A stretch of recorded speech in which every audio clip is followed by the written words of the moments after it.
Muy buenas a todos compañeros, mi nombre es Jesús Maximiliano, soy estudiante de Ingeniería en Computación de la Universidad Autónoma de Baja California. El día de ahora les vengo a hablar de un tema referente a la materia de redes de computadoras impartida por el maestro Flores Martínez Jorge Isaac. El tema de ahora se llama Códigos de detección de errores. Se utilizan de manera amplia en los enlaces inalámbricos que son notoriamente más ruidosos y propensos a errores si se les compara con la fibra óptica.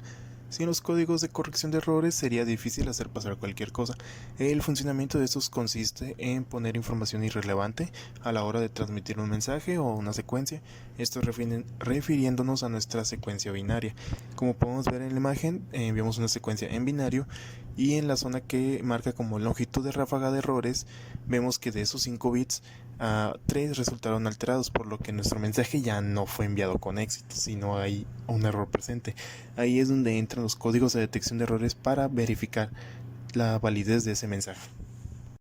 El día de hoy nos vamos a centrar en 3 códigos de detección de errores, los cuales son paridad, sumas de verificación y pruebas de redundancia cíclica, o por sus siglas en inglés CRC. El bit de paridad se elige de manera que el número de bits 1 en la palabra codificada sea par o impar, es decir, existe la paridad par o impar. En ambos casos se le agrega un bit extra a la secuencia dada o a nuestro mensaje que queremos transmitir. Este bit extra se le conoce como bit de paridad y el valor depende de la cantidad de unos que ya tiene la secuencia. Es decir, si queremos una paridad par, tenemos que hacer que la cantidad de unos que ya tiene esa secuencia o que tiene la secuencia sea par, incluyendo pues el bit de paridad, o en su caso con la paridad impar, que incluyendo ese bit de paridad los unos sean impar. Como en el ejemplo tenemos, la secuencia tiene 4 1, ya te cuenta con paridad par, pero para agregar el bit de paridad agregamos un bit con valor 0. Y en caso contrario, si queremos que sea impar, pues agregamos el valor de 1. Este código de detección de errores es el más fácil de implementar, pero el menos utilizado, menos recomendado, debido a que nomás detecta errores de un solo bit. Pero por ejemplo, si en la paridad para el ejemplo que tenemos hay una alteración de 2 bits, sigue conteniendo su paridad par, pero no se va, el receptor no va a detectar el error que hubo al momento de enviar el mensaje. De ahí no es 100% recomendable utilizar este tipo de código. Sumas de verificación. La suma de verificación está muy relacionado con los grupos de bits de paridad. La palabra suma de verificación se utiliza con frecuencia para indicar un grupo de bits de verificación asociados con un mensaje sin importar cómo se calculen. Referente a lo de cómo se calculen, lo explico en lo que es la siguiente diapositiva. Por lo general, la suma de verificación, o también conocida como checksum, se coloca al final del mensaje como el complemento de la función de suma. De esta forma, los errores se pueden detectar al sumar toda la palabra codificada recibida, tanto los bits de datos como la suma de verificación. Si el resultado es 0, no se ha detectado ningún error. Esto quiere decir que realizamos una suma de todos los mensajes o palabras que deseamos enviar y mandamos el complemento de esa suma.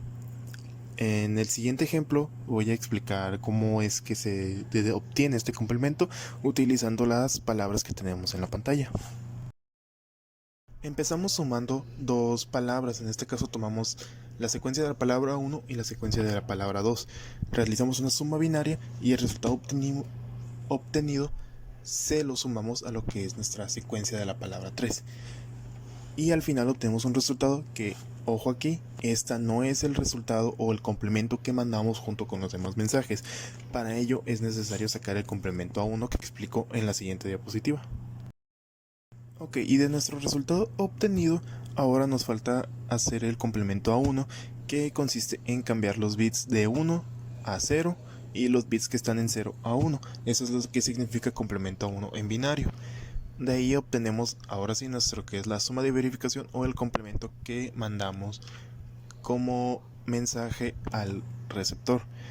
Como podemos observar, si realizamos la suma del resultado con el checksum, todos los bits nos dan en 1. Eso quiere indicar que no hay ningún error. Estas operaciones las va a realizar igual el receptor, solo que a diferencia no va a sacar el complemento a 1, sino va a hacer la comparación o va a hacer la suma con el complemento a 1 que se le manda junto con el mensaje. Y en caso de que no de todos los bits en 1, significa que hay un error. En este caso, mostrando el ejemplo, pues todos los bits en 1 significa que no hay ningún error. Supongamos que ahora estamos viendo del lado del receptor. Tenemos un resultado y un checksum. El checksum es el mismo que obtuvimos anteriormente, que el cual se fue enviado junto con las palabras que se mostró anteriormente. Y el resultado se obtuvo de realizar las sumas de las tres palabras, pero con lo que recibió el receptor, es decir, con lo que envió el emisor. Y en este caso, viendo al momento de realizar la suma, no todos los bits están en 1. Eso quiere indicar que hay un problema. Y así es como se comprueba el funcionamiento de este código de detección de errores. Es uno muy eficiente, pero igual tiene sus desventajas o tiene algunos problemas, como por ejemplo con hardware que esté severamente dañado. Es posible que se traslapen o empalmen algunos paquetes al momento de enviarlos. Esas probabilidades, es una probabilidad muy baja que suceda, pero puede pasar con hardware dañado. De ahí este código de detección de errores es muy eficiente, pero igualmente tiene sus desventajas o defectos, como gusten verlos. Ahora entramos en nuestro último código de detección de errores, o también conocido como CRC. Igual se le puede conocer como códigos polinomiales. Este puede ser el más difícil de explicar de los tres o un poco confuso, pero realmente su implementación es sencilla una vez que se comprenden los pasos. Dice su definición que se basan en el tratamiento de cadenas de bits como representaciones de polinomios con coeficientes de 0 y 1 solamente. Se dice que tal polinomio es de grado k-1, es decir, cada bit de la secuencia representa un coeficiente del polinomio y el grado se define por k-1, que k-1 significa la cantidad de bits que tiene la secuencia. En este ejemplo podemos ver una secuencia de 6 bits, por lo que se representa que k es igual a 6, y el grado del polinomio se define como k-1, que en este caso sería pues 5, y el grado del polinomio máximo sería 5. A continuación pues podemos observar su representación, que dependiendo de su posición el grado de la variable cambia, como podemos observar, que va desde x a la 5 hasta x a la 0, que como sabemos pues es igual a 1. Y al final podemos ver ya su representación final, eliminando los ceros, que termina siendo x a la 5, x a la 4, más 1. Esa es la conversión de binario al polinomio. En caso contrario, tenemos que considerar cada uno de los grados del polinomio. Es decir, si queremos convertir del polinomio a binario, tenemos que hacer esa misma representación que podemos observar incluyendo los ceros, y de ahí se puede obtener su equivalente en binario. Otro paso que es necesario comprender son las sumas de módulo 2. Estas sumas son similares a las que anteriormente realizamos en sumas de verificación, pero la aritmética no es exactamente la misma.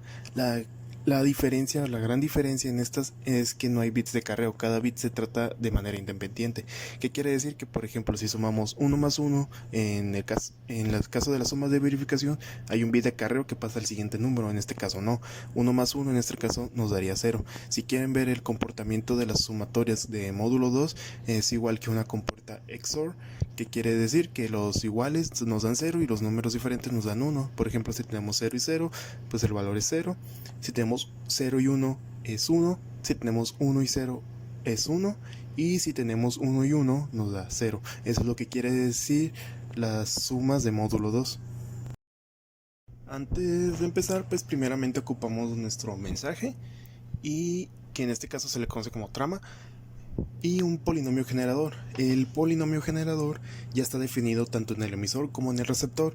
Esto nos envía por mensaje, y pues aparte de eso, como pueden observar en la casita de la división, el trama tiene unos ceros extra, que esos son ceros adjuntos. Esos ceros adjuntos se agregan dependiendo del grado del polinomio. En este caso, el polinomio generado es de grado 4. Así que se le agregan 4 ceros. Por eso está esa cantidad de ceros ahí. Siempre es necesario agregarlos en todas las operaciones. Siempre hay que tenerlos en cuenta. Lo que no nos interesa realmente es el cociente. Como bien dice en el ejemplo, este se descarta. Bueno, una vez empezando, podemos observar cómo se va aplicando lo que es la sumatoria de módulo 2, es decir, 1 y 1 da 0, 1 y 0 da 1, 0 y 0 da 0, 1 y 1 vuelve a dar 0, 0 y 1 da 1. Y ya lo que hacemos es ir recorriendo los bits. Siempre tenemos que tener la misma cantidad de bits al momento de realizar la operación que el polinomio generador. y considerar que el bit más significante, es decir, el que está más a la izquierda, siempre sea igual a 1.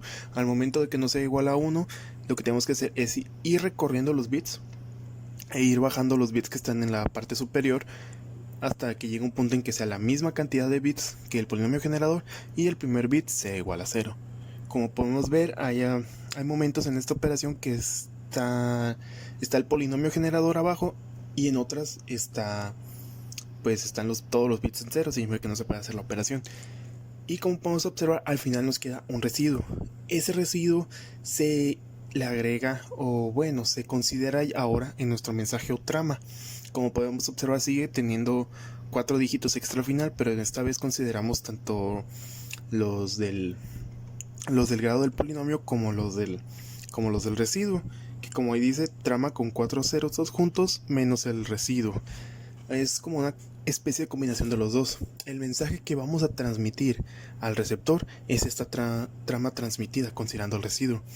Y ya lo que ocasionamos en el receptor es que con ese mensaje vuelve a realizar esta misma operación con el generador anteriormente definido. Por eso es la importancia de que el polinomio generador ya esté definido en ambos casos. Una vez que están definidos, pues solo simplemente se realizan las operaciones primero en el emisor. Una vez que se obtiene el residuo, simplemente se hace parte del trama o del mensaje, se envía el mensaje y se vuelve a hacer esa misma operación en el receptor. Y la diferencia es que en este caso el residuo nos tiene que dar 0. Si el residuo da 0, significa que no hubo ningún error. En caso contrario de que no dé 0 en el que recibió, significa que hubo un error. Y esa es la implementación de este código de detección de errores. Realmente de un principio suena confuso, pero es cuestión de practicar y comprender un poco en qué consiste cada uno de los pasos y de dónde vienen pues los ceros adjuntos, el polinomio generador, cómo se puede obtener, y fuera de eso la implementación resulta ser demasiado sencilla. Bueno, compañeros, por mi parte ya es todo lo que voy a explicar por el día de ahora. Aquí les dejo lo que son mis referencias, que es el libro de redes de computadoras del autor Tannenbaum, y además para mis compañeros de la clase de redes les voy a preparar una actividad que consistirá en una sopa de letras referente al tema explicado. Algunas referencias o explicaciones del tema se pueden reforzar en lo que es el libro que está ahí en la referencia, y pues muchas gracias por su atención.